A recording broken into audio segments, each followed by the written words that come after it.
Good morning, Moloto. Just what exactly are the applicants hoping to achieve in this case? Good morning, Braden. Well, you'll remember that in June, the matter was actually heard before a full bench of the North Gauteng High Court.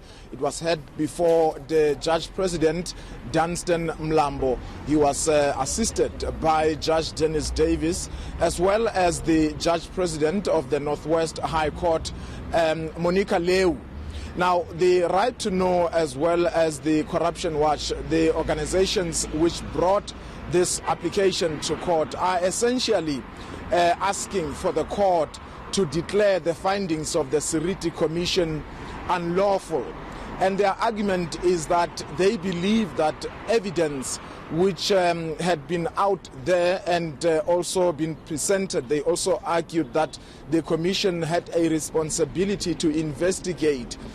So they're saying such evidence was essentially ignored by the Commission. Remember, the arms deal is reported to have cost the country approximately 47 billion rand and possibly even more, Braden. And the Commission itself was set up in 2011, and it actually cost South Africans 170 million rands just for the proceedings to go ahead and for them to come up with that conclusion that there was absolutely no evidence of corruption in the arms deal. So the applicants are saying they are not necessarily calling for the rerun of the Commission of Inquiry because they think it would just be another expenditure that's unnecessary. Their argument is that they want, after the court rules in their favor, if it does, they believe that the criminal justice system will now have more power to go after people who must be held accountable because they believe the findings of the Seriti Commission were used to shield certain people from taking accountability, Braden. Now, the Commission's credibility, I mean, if you recall, it was doubted even before it began its work. Just take us back to that time and what were the issues? Why were people doubting, Moloto, its credibility? Well, the Commission was dogged by controversy from day one, Braden. Remember that 3 senior officials resigned. Kate Penteng, who is an attorney, she was a legal researcher in the Commission. She resigned from the Commission following the resignation of Norman Moabi, who is also an attorney. He was a senior legal researcher in the Commission, and in a letter that was actually leaked to the media, Moabi reportedly claimed that the chairperson of the Commission, Judge Willie Seriti, had a second agenda and that he was concerned about the secrecy that has actually clouded the process. And also, we know that another commissioner who is a judge, Francis Legodi, also resigned, although we really never knew the reasons for his resignations. But those 3 resignations kind of like created some skepticism, and specifically the reasons that were given by attorney Norman Moabi.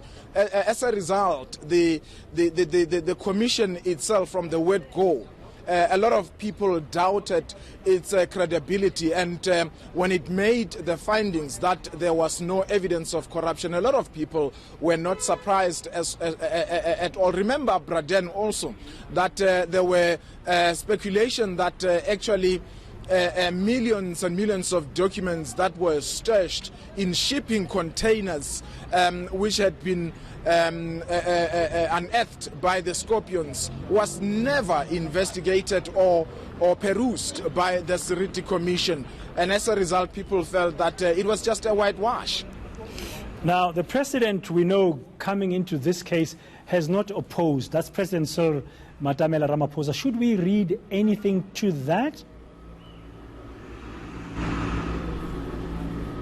Well, very interesting that President Cyril Ramaphosa, who was cited as a respondent in this particular application, more so because he is the president, and the Seriti Commission, you would remember, was appointed by the presidency.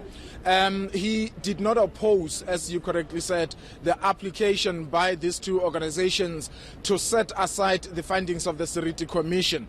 Now, interestingly, in court, the president's a lawyer actually was, during the oral submissions, at some point was siding with the two organizations, even going to an extent of saying that if indeed the commission was doing its job properly, it should have actually interrogated the people who were testifying there, and given the extent of corruption, he believes that the commission should have one way or the other made a finding on corruption, or at least should have gone after the people who got some financial benefits. And as we saw the president coming out openly, or the presidency coming out openly to distance the president from the remarks of his lawyer, saying that that's not the position of the president. But another interesting thing, Braden, was that while the Commission of Inquiry said it had no evidence of corruption, you have Shabir Sheikh, who was convicted, and he served a little bit of time in jail, and the former president Jacob Zuma is currently going through a corruption case. So a lot of people were saying, what essentially was the purpose of the Seriti Commission if there are people who are now found to be implicated in some wrongdoing one way or the other? Thank you very much, Moloto Moloko, there in Tshwane at the North Gauteng High Court, ahead of that ruling today, which of course we will bring to you live here on ENC.